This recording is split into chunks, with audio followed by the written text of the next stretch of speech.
এত সুন্দর একটি প্লেসে দাঁড়িয়ে ডালিমটাকে দেখি কেমন হয়েছে।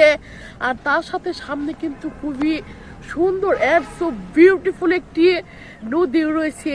এই নদীর সাথে আজকে একটু দাঁড়িয়ে ডালিমটাকে দেখবো কেমন হয়েছে। দেখুন আসলে জায়গাটি দেখতে খুবই সুন্দর।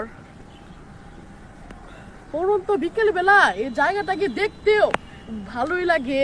আর তার সাথে এটাকে একটু ছুলেও নিতে হবে।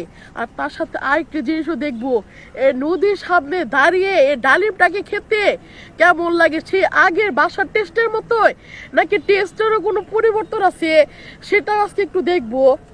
আর সাথে আমি আরেকটা জিনিসই দেখতে পারছি, ভিতরে কিন্তু একদম লাল টসটসা। ওয়াও, একটু বেশি করে ছুলে নিই, কারণ পরে নদীর দৃশ্য উপভোগ করব আর শুধু বেশি বেশি করে খাবো।